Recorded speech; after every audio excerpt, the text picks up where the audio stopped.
દર્શક મિત્રો, મહામંથન મંતવ્ય ન્યૂઝમાં આપનું સ્વાગત છે।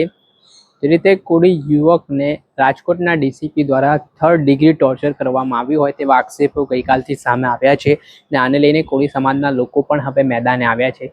કોળી સમાજના આગેવાન ઋત્વિક મકવાણા, પુંજાવંશ અને વિમલ ચુડાસમા છે તે આજે રાજકોટ સિવિલ હોસ્પિટલ ખાતે જે કોળી યુવકને ઢોરમાર મારવામાં આવ્યો છે તેમની મુલાકાતે પહોંચ્યા। ત્યારબાદ તેમણે આંદોલનની પણ ચીમકી ઉચ્ચારી છે।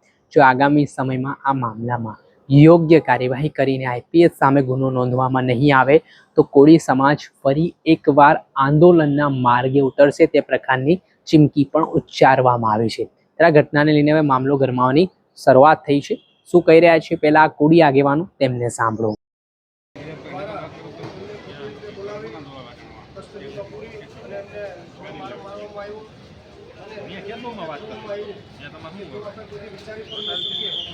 અને તેમને આજે હોસ્પિટલમાં દાખલ છે અને એમની મુલાકાત સુરેશભાઈની લીધી અને એમની પાસે વિગતવાર જાણી ત્યારે એમને કીધું કે એમને ખોટી રીતે ત્યાં બોલાવી થોડા કપડાં કાઢી અને ખૂબ જોરમાર મારવામાં આવ્યું અને એમને એડમિટ પણ નહોતા થવા દેવામાં આવ્યા। ત્યારે હું આ માધ્યમથી કહેવા માગું છું કે સુરેશભાઈ એકલા નથી, એમની સાથે સમસ્ત કોળી સમાજના આગેવાન છે, અમે બધા હારે છે। ત્યારે એને આજે અન્યાય થયો છે એને ન્યાય આપવા માટે થઈ ને અમે ચોક્કસ રીતે લડાઈ લડશું। અમે મુખ્યમંત્રીને પણ મળવાના છે, નાયબ મુખ્યમંત્રીને પણ મળવાના છે, છતાંય પણ અમારી વાત નહીં સાંભળવામાં આવે તો રાજકોટના મુકામે ઉપવાસ આંદોલન કરશું। જરૂર પડશે તો રેલી રૂટ પર નીકળશું અને જરૂર પડશે તો 1 લાખ કોળી સમાજને પહેલાં ભેરા બેસીને રેસકોર્સ માટે બોલાવી અને અહીંયા સમાજને ભેરા કરી અને મિટિંગ કરશું। અને જ્યારે આ ડેપ્યુટી કમિશનર જે છે અહીંના એને પેટ્રોલ ઉપયોગ કરવાનો બહુ શોખ છે, ત્યારે હું એને ખાસ કરીને કહું છું કે મારો કોળી સમાજ જે ગુજરાતમાંથી આવી રહ્યો છે એ પાવર પેટ્રોલ લઈને તારા માટે આવી રહ્યો છે। જ્યારે પાવર પેટ્રોલ લઈને મારો સમાજ આવશે ત્યારે તને ખબર પડશે કે પેટ્રોલ કેવી રીતે ઉપયોગ થાય। ત્યારે હું એમને આપના માધ્યમથી મેસેજ દેવા માગું છું કે ખોટી જગ્યાએ હાથ નાખ્યો છે, અમને જ્યાં ખોટી જગ્યાએ હાથ નાખ્યો છે ત્યારે સમગ્ર ગુજરાતમાંથી કોળી સમાજ આવવાનો છે અને પેટ્રોલ ઉપયોગ કરવાનો બહુ શોખ છે। ત્યારે પાવર પેટ્રોલના રૂપમાં કોળી સમાજ સમગ્ર ગુજરાતમાંથી આવવાનો છે અને ન્યાય માટે એમની સાથે સુરેશભાઈ સાથે ઉભાનો છે।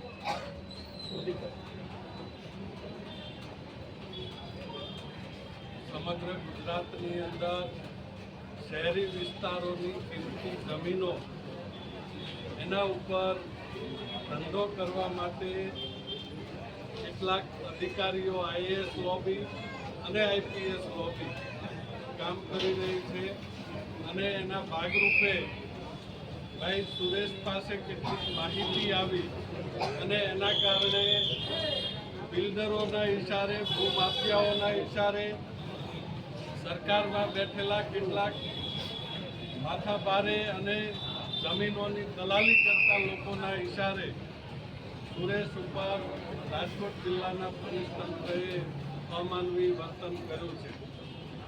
એમની આ રેકેટ ખુલ્લું ન પડે એટલા માટે આખો પ્રયત્ન ચાલી રહ્યો છે, પરંતુ ભારતીય જનતા પાર્ટીની આ સાજિશ ક્યારેય સફળ નહીં થાય।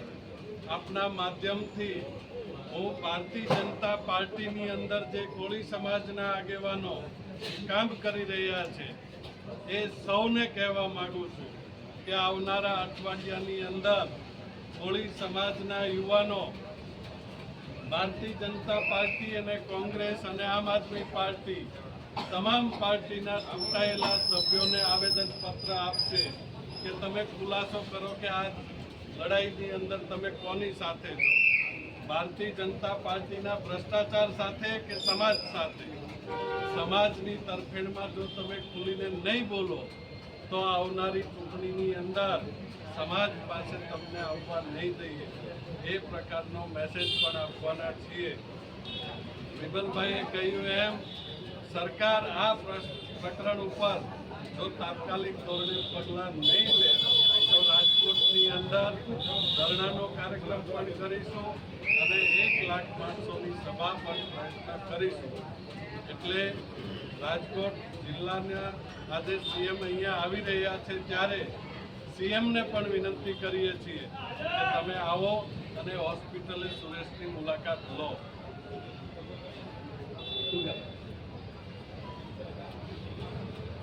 આજરોજ રાજકોટ સિવિલ હોસ્પિટલ ખાતે 6 દિવસ પહેલાં જે ઘટના બની છે, રાજકોટ પોલીસ કમિશનર દ્વારા એક સામાન્ય બિલ્ડર દ્વારા અથવા કોઈ જમીન માફિયા દ્વારા જે અરજી કરવામાં આવે છે અને એ અરજીના કારણે સુરેશભાઈ કરીને જે છે એમને ક્રાઇમ બ્રાન્ચ દ્વારા એમની ધરપકડ કરીને પોલીસ સ્ટેશન લઈ જવામાં આવે છે અને પોલીસ સ્ટેશન લઈ ગયા પછી એમની સાથે જે વર્તાવ કર્યો છે અને આજે અમે સમાજના આગેવાન તરીકે ધારાસભ્ય સોમનાથ વિપુલભાઈ ચુડાસમા, ઋત્વિકભાઈ મકવાણા, પૂર્વ ધારાસભ્ય ચોટીલા, હું પૂજાભાઈ ભટ્ટ અને બાકીના સમાજના બધા આગેવાનોએ આજે એમની રૂબરૂ મુલાકાત લીધી છે અને રૂબરૂ મુલાકાત વખતે એમણે જે વર્ણન કર્યું છે, એમની સાથે પોલીસ દ્વારા જે વર્તન કરવામાં આવ્યું છે અને જે વર્ણન કરવામાં આવ્યું છે એ વર્ણનનું શબ્દોમાં વર્ણન ન થઈ શકે એ પ્રકારની એમણે હકીકત અમારી પાસે જણાવી છે. માનવતા એટલી બધી નીચે ગઈ છે રાજ્ય સરકારની,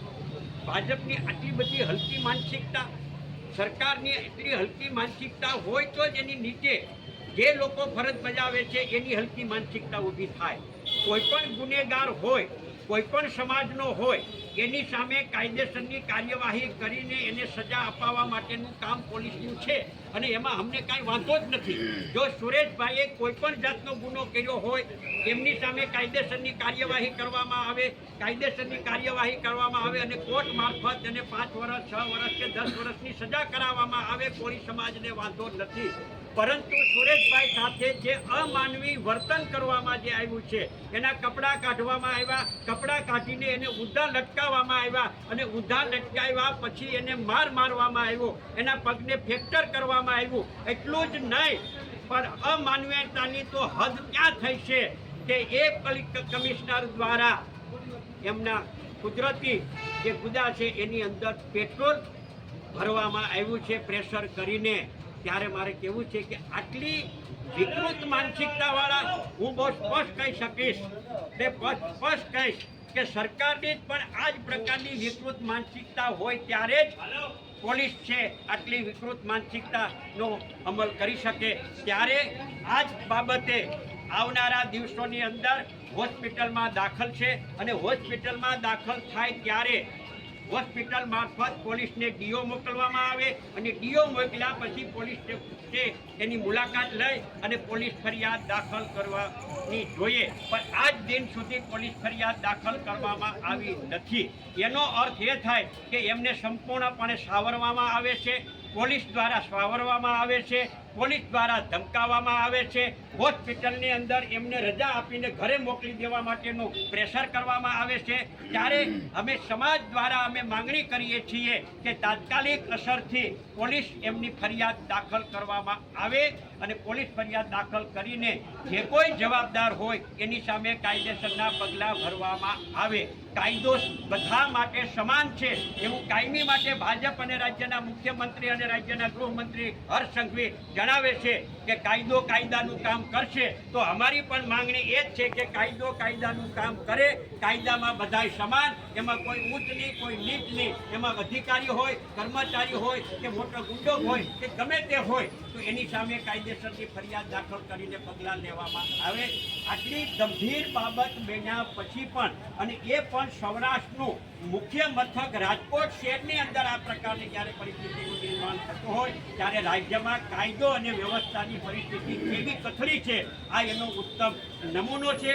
ઋત્વિકભાઈ મકવાણાએ જેમ કીધું એ પ્રમાણે જમીન માફિયા હોય, ખાણ માફિયા હોય, ખનન માફિયા હોય, દાદાગીરી કરનારા હોય એની સામે આ ભાજપ અથવા આ પોલીસ વિભાગ એની સામે પગલાં નહીં લે અને જે લોકો ભાજપના પદાધિકારીઓ જે છે, ભાજપની સાથે રહેનારા લોકો છે એને બધી વસ્તુ કરવાની છૂટ છતાં પણ એની સામે પોલીસ કાયદેસરની કાર્યવાહી નહીં કરે અને જમીનને લાગે વળગે છે ત્યાં સુધી રાજકોટ શહેરની અંદર પણ સરકારી જમીન હોય કે બાકીની જમીનો હોય એને સામે ગેરકાયદેસર દબાણો કરવામાં આવ્યા છે એની સામે વહીવટી તંત્ર પગલાં નહીં લે, એમાં કલેક્ટર કે મ્યુનિસિપલ કમિશનર પગલાં નહીં લે, એમાં પોલીસ પગલાં નહીં લે. રાજકોટના ભૂતપૂર્વ મેયર દ્વારા ગેરકાયદેસર દબાણ કરીને બંગલો બનાવવામાં આવ્યો હોવા છતાં પણ એની સામે આ ભાજપ પગલાં લેતું નથી.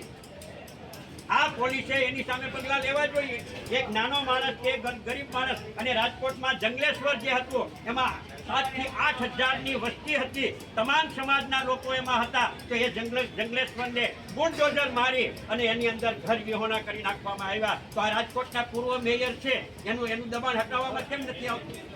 આ જમીનના પ્રકરણમાં જ આ પ્રકારની પરિસ્થિતિ આ જે બનાવ બન્યો છે એ અમને જે હકીકત મળી છે એ હકીકત. ત્યારે આવનારા દિવસોની અંદર વિમલભાઈ ચુડાસમાએ અને ઋત્વિકભાઈ કીધું એ પ્રમાણે કે આ યુવાનને જે સુરેશભાઈ ઉપર જે અન્યાય કરવામાં આવ્યો છે એને ન્યાય મળે અને સરકાર આગામી દિવસોમાં રાજ્યના ગૃહમંત્રી વરઘોડો કાઢવાની વાતો કરે છે ત્યારે વરઘોડો એના કાઢવા જોઈએ કે જે સમાજને નુકસાન કરનારા છે, સમાજનું શોષણ કરનારા છે, દાદાગીરી કરનારા છે, ખાણ માફિયા છે, જમીન દલાલો છે, જમીન માફિયા છે, એની સામે કાયદેસરની કાર્યવાહી કરીને વરઘોડા કાઢવા જોઈએ. આવા સામાન્ય અને નાની એવી બાબતની અંદર આ પ્રકારનું અમાનવી કૃત્ય કરવું જોઈએ નહીં. એટલે આગામી દિવસોની અંદર રાજ્યના ગૃહમંત્રી અને મુખ્યમંત્રીને પણ વિનંતી કરીએ છીએ કે તાત્કાલિક અસરથી જે કાંઈ બનાવ બન્યો છે તેની પોલીસ ફરિયાદ દાખલ કરીને કાયદેસરની તપાસ કરી અને સુરેશભાઈને ન્યાય આપવામાં આવે.